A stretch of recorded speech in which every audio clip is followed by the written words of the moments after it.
Ya, baik, terima kasih Pak Yul. Dan untuk narasumber kedua, kami akan mengundang Mbak Deni Napitupulu Bus yang nanti akan menjelaskan juga tentang Raden Saleh. Baik, saya akan langsung share screen, Mbak Deni. Selamat pagi Pak Yul dan staf dari KBRI, juga teman-teman dari Kompasiana Traveler.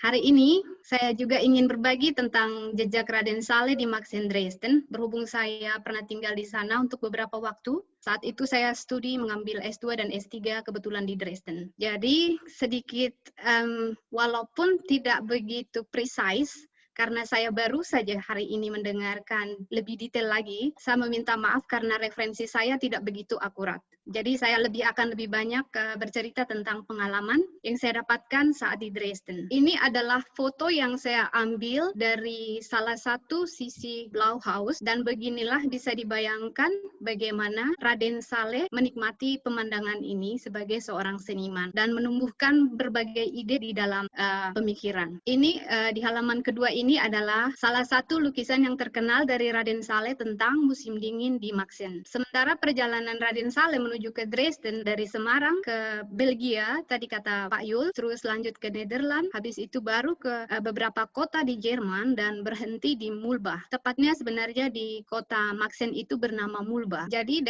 kalau kita melihat dari map, kita bisa lihat Dresden ke Mulbach atau Maxen itu sekitar 24,3 km. Memang jaraknya tidak dekat. Kalau dengan mobil kita bisa hampir 30 menit, dan dengan transportasi umum, saat itu kita pakai transportasi umum, kita memerlukan 1 jam. Sementara Dresden sendiri dari Berlin itu sekitar 2,3/4 jam. Ada beberapa fakta tentang Dresden. Jerman itu terdiri dari 16 negara bagian, dan Dresden itu adalah ibu kota dari salah satu negara bagian yang bernama Saxony. Dresden sendiri berpenduduk sekitar, mungkin saat ini, sekitar 600.000 jiwa, dan menurut saya Dresden ini seperti kota Jogjanya Indonesia. Jadi kota pendidikan ya. Karena itu juga saya pernah menuliskan saat saya belajar di sana, bagaimana belajar dan berorganisasi di negeri orang. Saat itu diterbitkan oleh Press Kompasiana atau dimasukkan dalam selipan Kompas. Fakta lainnya tentang Dresden yang saya sendiri baru tahu setelah ada tour dari kampus, ternyata manuskrip suku Maya, ada 3 manuskrip yang diyakini asli dari Yucatan, tersimpan di Madrid, Paris, dan salah satunya adalah di perpustakaan kami TU Dresden, dan namanya adalah Dresden Codex. Ini adalah foto dari perpustakaan kami, cantik sekali dan bagus, dan telah menghasilkan banyak ilmuwan, termasuk orang-orang Indonesia yang belajar di sana. Saat ini bukan hanya Raden Saleh yang menjejakkan membuat kolaborasi dengan Maxen, tapi jejak yang kami ikuti adalah kita saat ini punya kolaborasi dengan TU Dresden dan Universitas Indonesia di Computer Science. Ini masih baru sekali, ini baru ada tahun 2018. Mungkin Pak Wikan, saya lihat tadi Pak Wikan adalah dari Computer Science ini. Seperti Raden Saleh yang berani, demikian juga karakter dari Dresden. Maksudnya ya ini cantik sekali kotanya. Sebelumnya adalah UNESCO, dan mereka berani mundur karena mereka mau ada jembatan dibangun. Sementara UNESCO tidak menerima karena ini akan merusak nilai dari kota ini. Tetapi mereka berani memilih mundur karena lebih mempertimbangkan kepentingan kota. Seperti itu. Dan ini adalah potret Dresden. Memang lukisan Raden Saleh ini sudah sangat dikenal dari seperti Bapak Yul tadi sebutkan, ada beberapa museum di dunia, dan salah satunya adalah ini, Zwinger.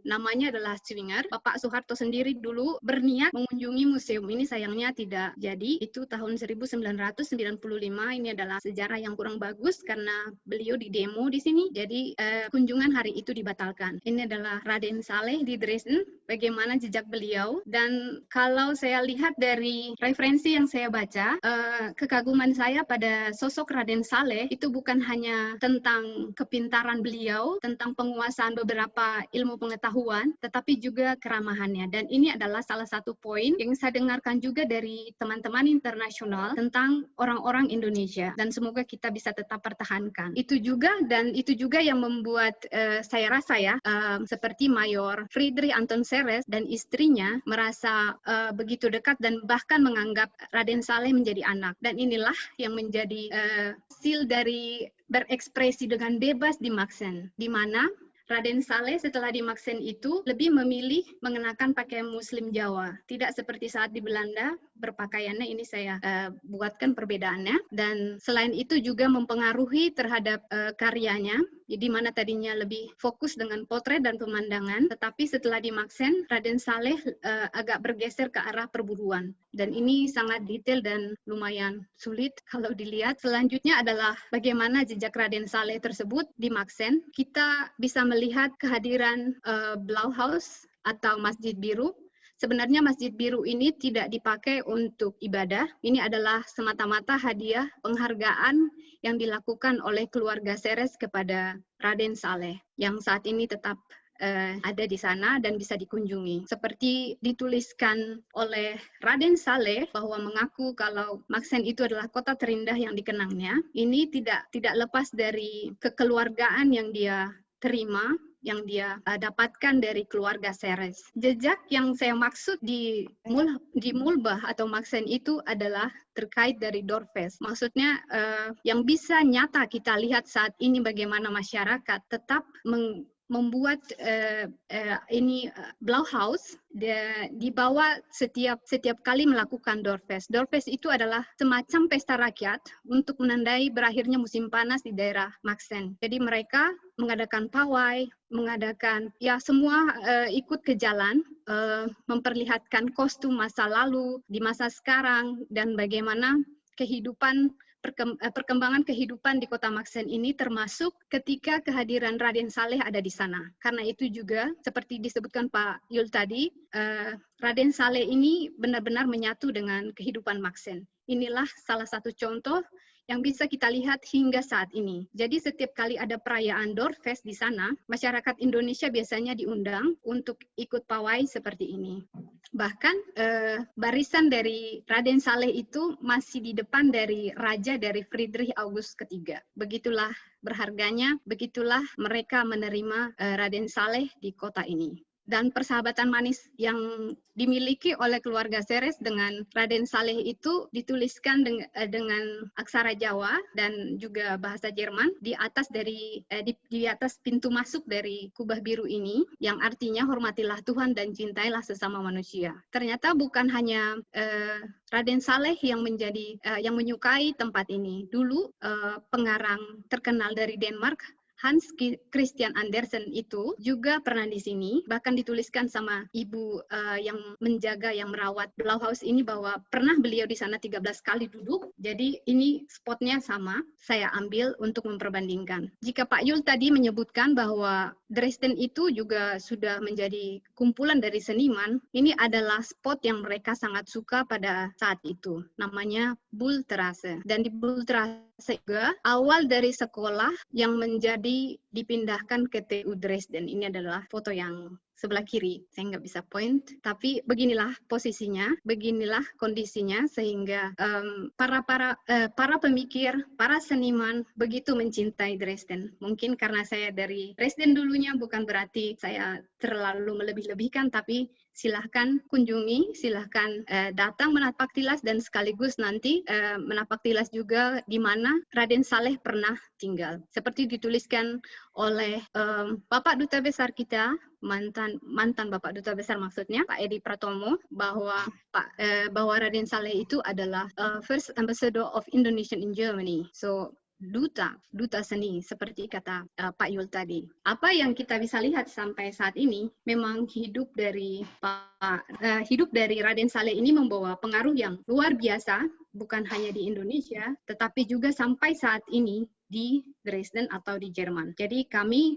setiap kali ada kesempatan atau acara di Maxen, kita selalu diundang. Kita diminta menari, ikut pawai. Ini semata-mata untuk menghadirkan suasana khas dari negara asal pelukis terkenal yang pernah ada di Maxen, yaitu Raden Saleh. Terima kasih Mbak Deni. Kita akan langsung mengundang teman-teman untuk bertanya. Silahkan, mari yang ingin bertanya. Saya langsung ke Mas Wikan. Oh, Mas Wikan tidak bertanya, tapi memberikan komentar. Wah, saya jadi kangen Dresden. Masjid Biru itu sepertinya kecil. Kalau besar kan bisa jadi pusat beribadah dan kumpul-kumpul untuk orang Indonesia. Pertanyaan saya tadi sebelum internet down itu, apa ada niat pemerintah untuk membuat center pelajaran melukis atau ibadah atau sebangsa itu untuk mengenang beliau? Terima kasih, Mas Oni.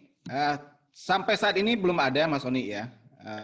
Karena kalau seperti itu nanti kan tentunya kita harus bicara juga dengan pihak Jerman, karena ini memang lokasinya ada di sana, ya kan. Dan itu kan satu modal bagi kita kan, semacam kayak rumah budaya Indonesia ya. Tapi ini terus terang sampai saat ini memang belum ada rencana untuk itu. Kita baru akan memulai adanya kerjasama dulu antara museum dan galeri yang ada di Dresden dengan yang ada di Indonesia. Tapi tidak tertutup nantinya ke arah sana, Mas Oni, karena itu kan sesuatu yang sudah merupakan yang sudah diakui, tinggal kita membentuknya dalam satu yang lebih formal. Gitu. Baik, Pak Yul, terima kasih. Semoga menjawab ya Mbak Siti Aisyah bahwa belum di agendakan tapi sudah didiskusikan ya. Baik, kita ke Mbak Uswatun Nafia. Silakan Mbak Uswatun. Mbak Deni, hal apa yang menyebabkan Raden Saleh merubah penampilannya dan cara berpakaiannya? Kira-kira mengapa, Mbak? Ini tidak lebih karena Raden Saleh itu merasa diterima di Maxen dan keluarga Seres itu benar-benar memberikan kebebasan kepada Raden Saleh. Jadi itu membuat ada perasaan lebih bebas berekspresi termasuk dalam hal berpakaian dan juga tentang tema lukisannya. Baik, terima kasih. Ini dari Mbak Riap Rindu ya. Silakan Mbak Riap Rindu. Ya, kalau tidak saya akan lanjutkan ke Pak Sutiono. Pak Sutiono menanyakan, apakah Raden Saleh juga belajar seni lukis di Jerman, Mbak Deni? Sejauh yang saya baca dari referensi yang saya dapatkan yang saat ini banyak kesalahan, masih kurang akurat, saya tidak membaca tentang waktu yang diberikan oleh beliau untuk belajar di Jerman. Beliau lebih kepada berekspresi, meluaskan keahliannya, berkomunitas yang lebih berkualitas, mendapatkan komunitas yang lebih berkualitas, dan ini tentunya akan meningkatkan kualitas dari lukisan-lukisan beliau juga. Jadi sama sekali saya tidak mendengarkan belajar di Jerman, di Dresden tepatnya. Baik, terima kasih Mbak Deni. Mbak Deni tadi menyebutkan bahwa saat ini ada kerjasama antara Universitas Indonesia dan salah satu universitas di sana, dan itu menjadi hal yang sangat menarik ya, khususnya dalam bidang computer science. Nah, menurut Mbak Deni sendiri, saat ini kalau teman-teman, kan itu kota pelajar ya Mbak, teman-teman Indonesia mungkin ada juga nih, ada teman-teman di sini yang ingin belajar di Jerman. Nah, ini seperti apa Mbak persiapannya khususnya bagi yang ingin belajar di kota Dresden? Untuk persiapan datang ke Jerman, seperti saya sendiri, saya melakukan sendiri semuanya. Untuk setiap program kita punya persiapan yang berbeda. Untuk yang bachelor, sekarang adanya bachelor bukan diplom lagi. Mereka harus datang untuk kursus bahasa dulu 1 tahun, terus tutkol dulu penyesuaian karena lulusan SMA kita tidak disamakan dengan lulusan gimnasium mereka, jadi perlu 1 tahun penyetaraan, jadi mereka harus belajar lagi. Tapi kalau untuk mengambil master, kita boleh langsung ambil master, kita persiapkan dokumen, termasuk bahasa, ini sangat penting, ini masalah saya dulunya, karena saya mengambil program bahasa Inggris, jadi saya pikir bahasa Jerman itu tidak terlalu penting sekali untuk dipersiapkan, ternyata tidak seperti itu. Jadi ini adalah pesan, kalau ingin memperluas wawasan juga di sini, menambah pengetahuan, persiapan bahasa Jerman itu harus walaupun kita mengambil program bahasa Inggris. Ya, mungkin itu saja, Pak. Baik, dan banyak Mbak mahasiswa Indonesia di kota tersebut? Di Dresden cukup banyak, Pak, dan kita cukup solid. Pak Wikan yang saya lihat di sini ikutan tadi bertanya, Pak Wikan ini adalah salah satu dari Dresden juga, mungkin juga sudah, maksudnya kita sama-sama tahu bahwa bagaimana kesulitan kita di sana itu cukup luar biasa. Saya bisa membandingkan dengan di Berlin, karena di Berlin lebih banyak lagi mahasiswa, tapi kita misalnya kita sama-sama dengar lagi bahasa Indonesia lewat di jalan, itu tidak mesti saling menyapa, tapi kalau di Dresden dari ujung ke ujung kita dengar di kereta, oh ada orang berbahasa Indonesia, kita pasti akan datang menyamperin. Wow. Itu bedanya yang saya rasakan. Beberapa kali saya disamperin seperti itu. gitu Pak. Oke, baik. Wah, luar biasa ya, komunitas Indonesia di Kota Dresden sangat solid dan mereka saling menyapa ya Pak. Ada Ya, mungkin jumlahnya luar juga, biasa, walaupun Pak. jumlahnya banyak, tapi mungkin tidak sebesar di Berlin ya untuk luas wilayahnya. Betul Pak. Ya. Mas Oni, Monggo Pak, ya. mohon izin, ini teman-teman juga semua, sebenarnya saya juga masih ingin untuk terus bersama ya, Baik, karena Pak. saya juga ada kegiatan lain. Kalau ada hal lain yang ingin ditanyakan dari teman-teman peserta, dengan senang hati sebelum saya mohon pamit, karena saya mesti ada rapat lagi. Baik, terima kasih Pak Yul. Baik, sekali lagi terima kasih Pak Yul atas waktunya sharing informasinya. Sebelum Pak Yul pamit, boleh foto sekali lagi ya Pak? Foto dulu Pak, kita bersama-sama. Boleh. Ya, kita foto bersama. Ya, Oke, terima kasih silakan juga Mas Oni, semua teman-teman untuk dari Kompasiana. ya. Baik Pak Yul, terima kasih Pak Yul atas waktunya. Sehat selalu Pak Yul dan salam hangat kami dari komunitas Traveler Kompasiana untuk teman-teman di KBRI. Sekali lagi terima kasih Pak atas waktu dan kesempatannya. Terima kasih Mas Oni, Mbak Gana, teman-teman di komunitas Traveler Kompasiana. Sampai ketemu. Semoga kita tetap dalam keadaan sehat. Amin. Ya, terima kasih Pak. Terima kasih Pak Yul. Baik, kita lanjut ya dengan Mbak Deni. Kayaknya sepertinya lebih menarik nih, hangat nih. Semakin ini ya Mbak Deni. Tadi banyak teman-teman di sini tuh sebenarnya karena sekarang mungkin traveling ke Jerman juga tidak memungkinkan ya. Karena tadi Pak Yul mengatakan bahwa saat ini ada keterbatasan ya. Karena orang Indonesia bahkan ketika mereka harus tinggal di hotel dan sebagainya, itu hotel luar biasa ya di Jerman bisa menolak ya. Itu informasi yang menurut saya sih sangat penting ya. Mbak Deni, ini ada pertanyaan lagi nih dari teman-teman. Mbak Deni, apakah ada informasi lukisan kebakaran hutan yang dihadiahkan ke Raja Wilhelm yang saat ini berada di Singapura dilukis di Jerman? Untuk informasi yang satu ini saya sama sekali tidak update. Ya. Jadi baik. saya tidak bisa memberikan informasi. Gimana Pak Wikan sebagai orang Dresden Pak? Ya, kotanya indah sih. Jadi di pinggir Sungai Elbe gitu. Terus ya waktu itu saya juga pernah apartemen saya itu di dekat Elbe gitu. Jadi kalau jalan-jalan enak gitu. Terus banyak pemandangan dan banyak pemandangan ini juga, pemandangan luar kota juga. Jadi kayak gunung-gunung itu banyak, jadi kita bisa tur gitu ya, ke jalan-jalan ke gunung, terus museum-museum juga banyak gitu. Jadi banyak pilihan gitu untuk melihat mau wisata kota atau wisata alam bisa gitu ya. Baik. Murah harganya karena ini kan kota bekas Jerman Timur itu relatively murah lah. Kalau mau beli makanan, beli souvenir gitu lebih murah daripada kalau di barat gitu. Baik ya. Pak Wikan dan Mbak Deni dan Mbak Gana, ini kebetulan banyak juga teman-teman juga yang saat ini tinggal di Jerman. Mbak Deni, saat ini kalau apa yang perlu disiapkan sih Mbak? Tadi saya udah bicara tentang sekolah. Mungkin ini berkaitan yang lain. Untuk traveling ke Jerman saat ini, kapan waktu yang paling bagus Mbak?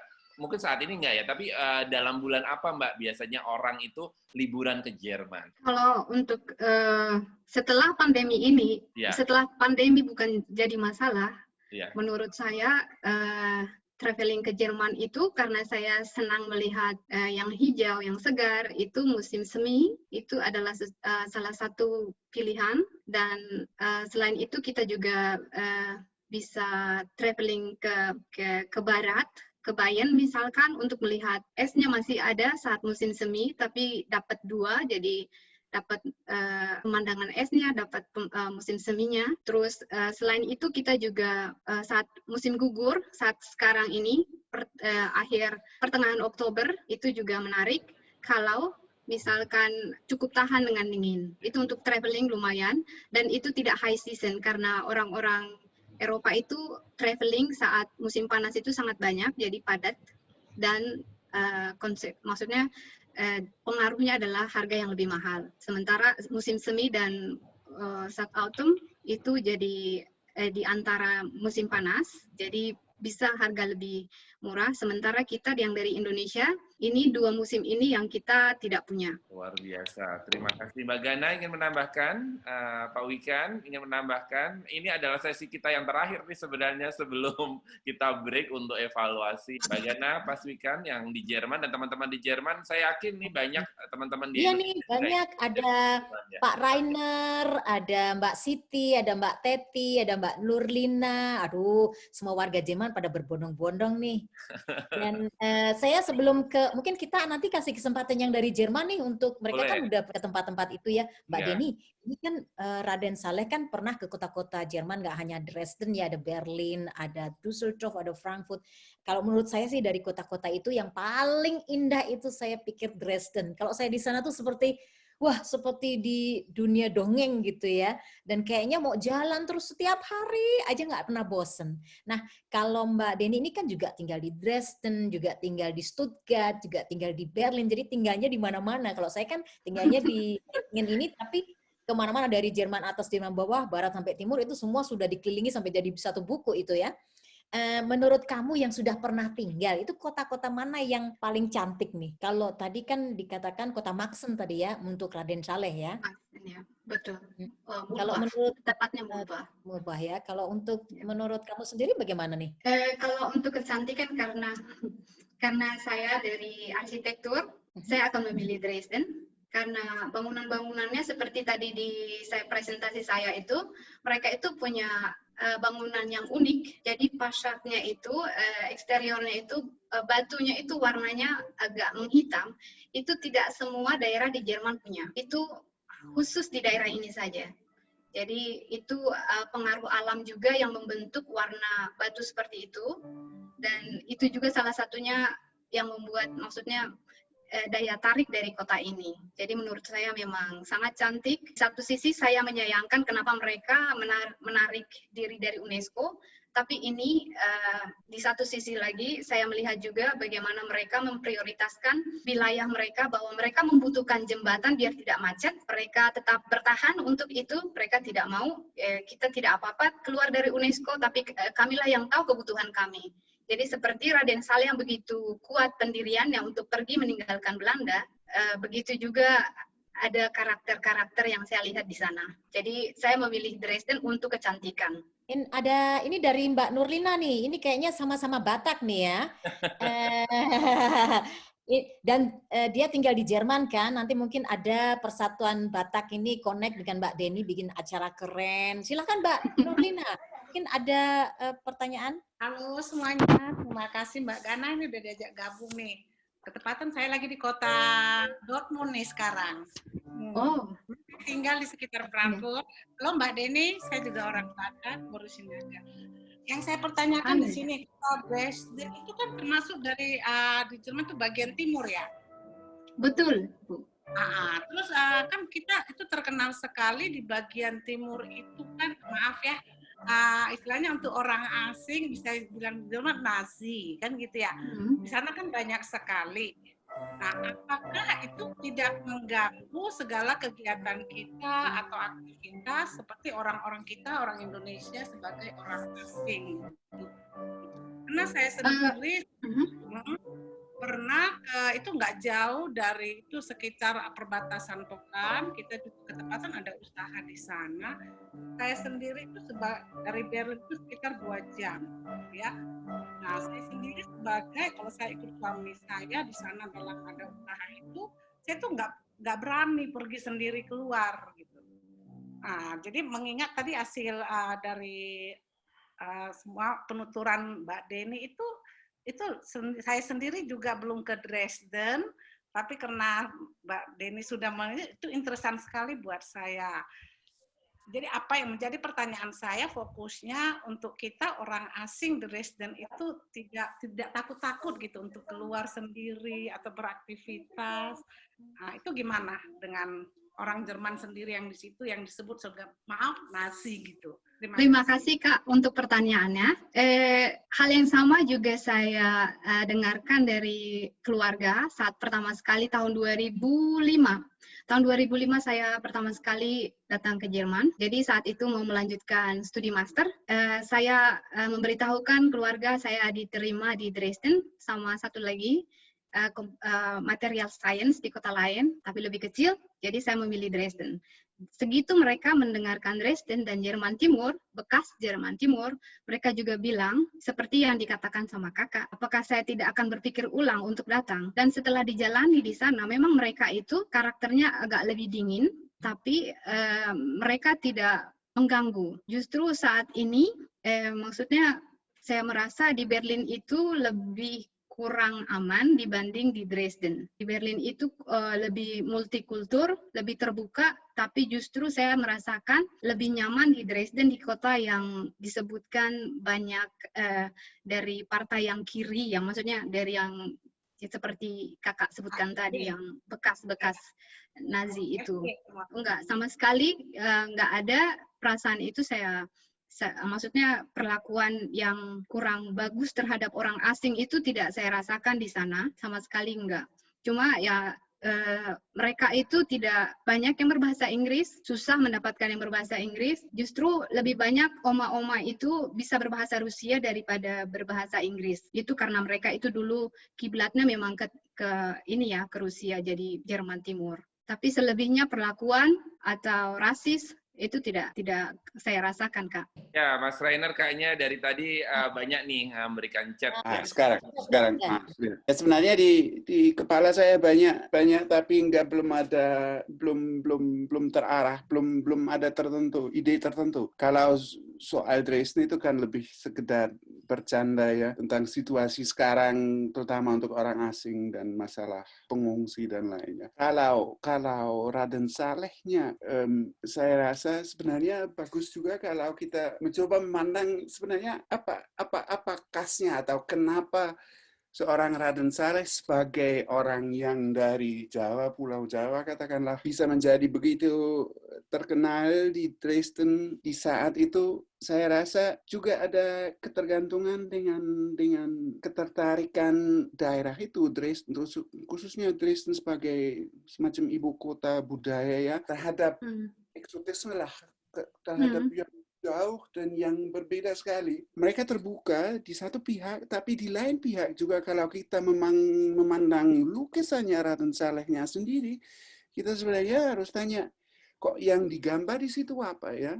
Apa itu memang seperti Jawa yang kita lihat di situ?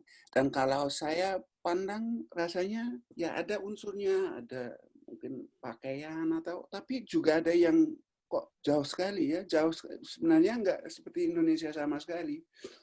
Jadi saya rasa sebenarnya yang menarik kalau kita memandang Raden Saleh itu saya rasa bahwa dia kehebatannya sebetulnya ada aspek dia bisa melayani kerinduan terhadap eksotisme itu orang di Dresden ya. Dan itu belum tentu sesuatu yang real ya. Jadi yang digambar di situ itu mungkin lebih pencerminan eksotisme di Dresden daripada kenyataan yang ada di Jawa. Jadi dia memang ya tekniknya ya, kehebatannya sebagai pelukis dia tidak perlu dipertanyakan, tapi apa persisnya yang diekspresikan dia sebenarnya pantas dilihat lebih lanjut daripada cuma bilang wah ini hebat, ini duta besar, ini ikon ya.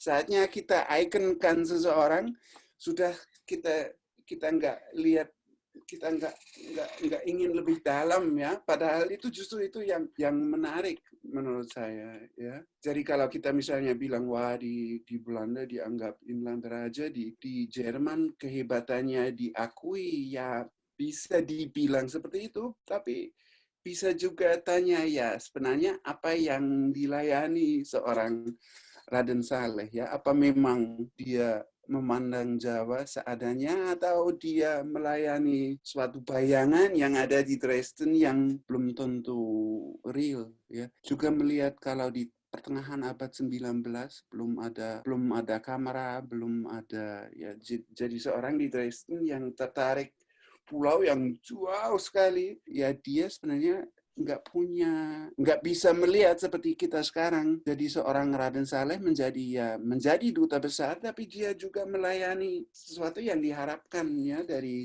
Dresden. Yeah. Mungkin lebih kuat daripada kenyataan yang ada di Jawa. Baik, kalau begitu ini kita udah lebih dari 90 menit. Ini kayaknya paling lama. Hampir Ya, 2. edisi penghabisan, Mas. Ya, penghabisan ini kami selaku admin Kompasiana, Mbak Gana, Ketua Koteka, saya, kemudian ada Mas Dias, ada di sini? Ada. Ada Mas Dias, kemudian ada Mbak Nani, ada Mbak? Mbak Nani kayaknya absen nih. Mbak Nani, Mas Dev, ada Mas Dev? Mas Dev kayaknya tidak ada ya. Oke, Mas Ini Nana yang juga nggak ada ya? Ya, baik. Kami mengucapkan terima kasih kepada teman-teman semua. Semoga 14 Koteka Talk ini bermanfaat buat teman-teman semua. Dan seperti yang saya tadi kemukakan bahwa kita dari tim Koteka akan mengevaluasi kegiatan ini dan harapannya sih kita akan bisa bertemu dan weekend menjadi agenda kita untuk berdiskusi tentang pariwisata dan sebagainya. Dan ini semua sih menurut kami kita perlu konten-konten yang bagus, yang bisa mempereratlah hubungan kita semua. Banyak hal saya pribadi yang saya pelajari, saya nggak tahu Jerman, lama-lama saya jadi mindsetnya Jerman. Ingin ke Jerman ya. Iya, terima kasih nih untuk sponsor karena acara kita ini kan live ya. Jadi kalau tidak bisa lewat video atau internet, bisa dengerin radio itu di streaming live-nya Up Radio Semarang. Jadi saya tadi juga udah denger nih, aduh seneng banget. Kemudian untuk The Javato ini ada ketuanya.